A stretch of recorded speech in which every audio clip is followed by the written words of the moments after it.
I want you to just try and visualize a construction project for a second. But not a skyscraper or a bridge. Okay.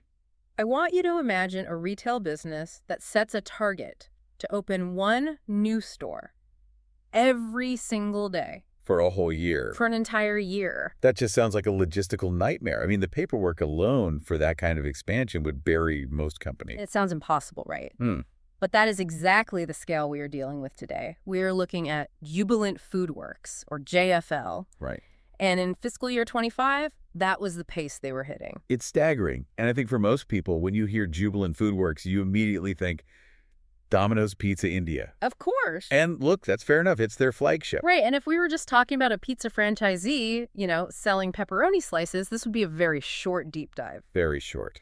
But when I went through the stack, and we've got the annual reports, the investor presentations, the earnings calls, it became pretty clear that pizza company is, well, it's the wrong label. Completely. If you actually look at the underlying mechanics, JFL has morphed into something much closer to a multinational food tech platform.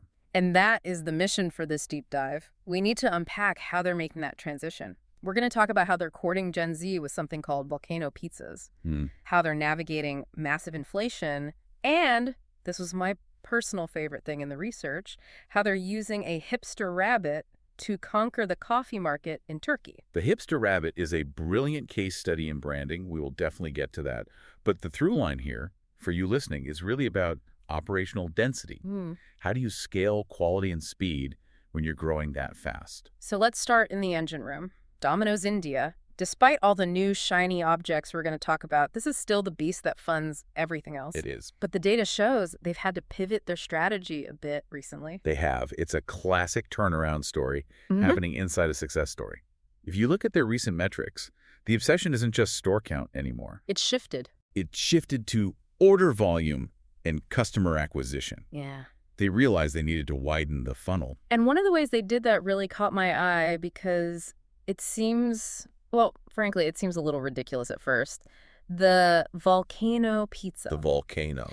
I looked at the photos in the presentation. It is a pizza with a literal crater of liquid cheese in the center. It looks like a science experiment. It is incredibly visual. And that's the whole point. But is it good pizza? Or is it just a gimmick? Because usually these kinds of stunt foods just come and go. Well, here's the interesting thing about the Volcano case study. It was designed as an LTO, a limited time offer. Right. Standard playbook. Standard playbook. Yeah. Launch it, get a buzz spike, kill it after 6 weeks. But it ended up being the most Instagrammed product in their entire history. So Gen Z just liked the way it looked. They love the shareability. And this is such a crucial insight into modern food R&D. Taste is obviously paramount. But for that younger demographic, the visual is a feature of the product. It didn't just taste good, it performed well on social media. And that actually drove sales. To the point where management had to scrap their entire calendar. They said so explicitly. Because the sales were so strong, the engagement was so high, they grandfathered it onto the permanent menu. Grandfathering a pizza. It sounds like they're giving it tenure. In a way, they are. It just shows agility. Large organizations often get stuck in their calendars. We plan to stop this in March, so we stop in March. Right. JFL saw the data and adapted.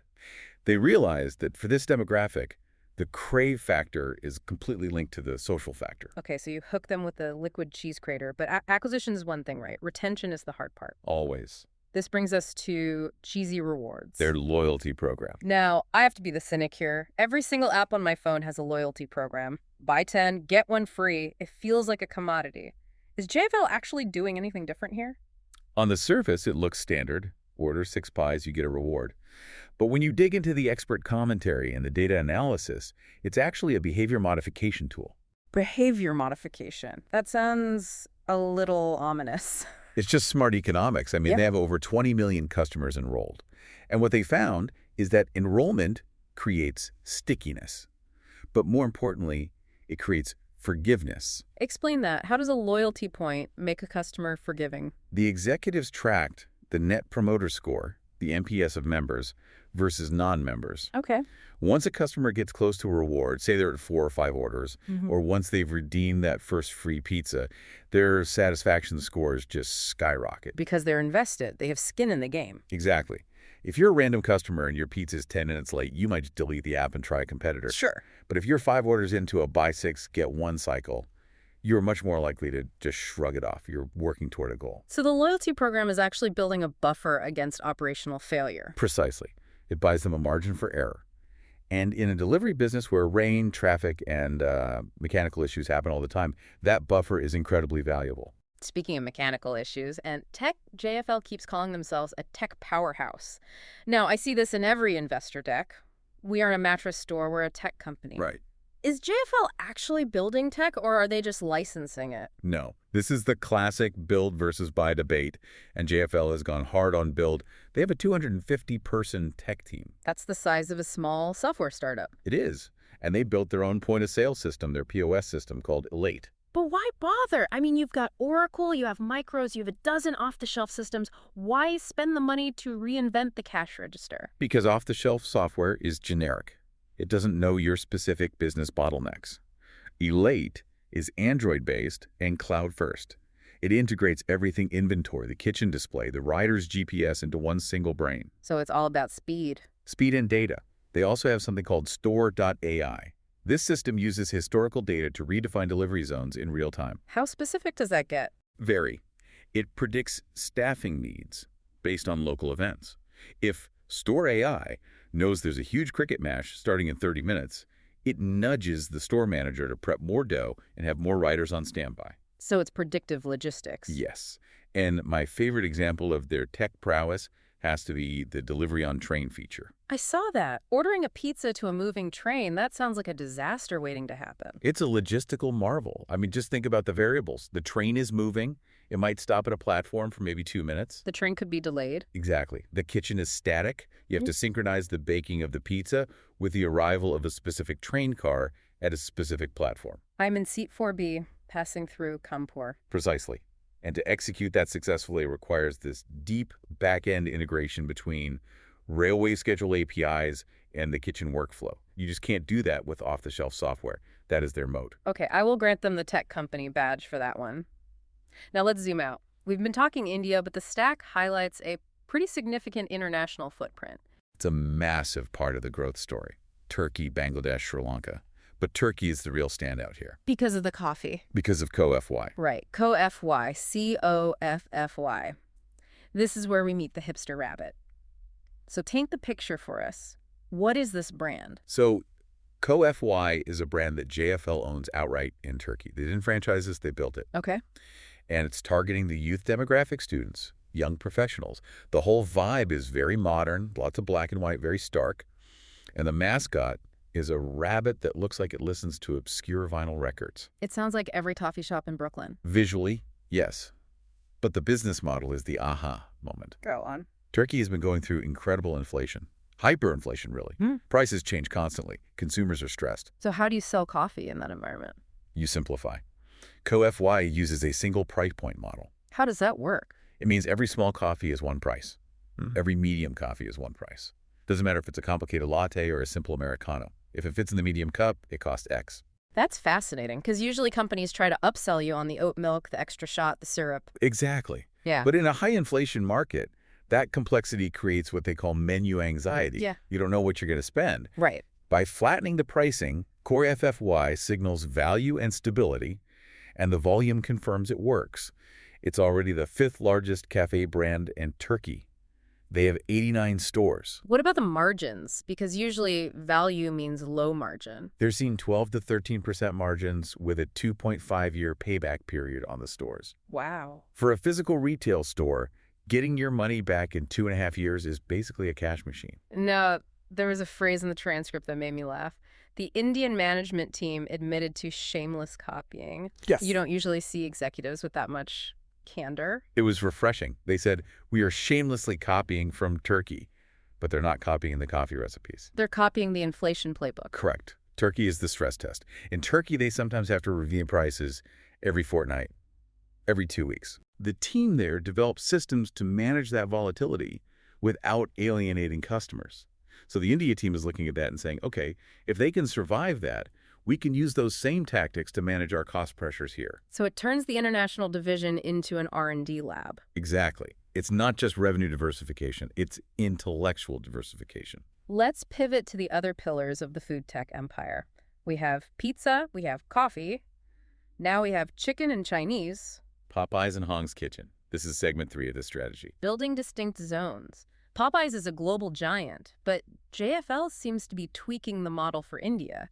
They kept emphasizing the dine-in proposition. Yes, which is so contrary to the global trend of grab and go. They want Popeyes to be a destination. But the detail that really struck me was the bun. The brioche bun. It sounds trivial, right? It's just bread.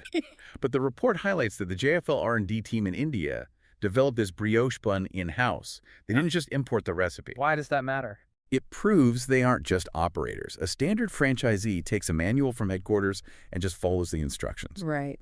JFL's food tech team formulated a specific product for the Indian palate for that texture preference and then got the global brand to validate it.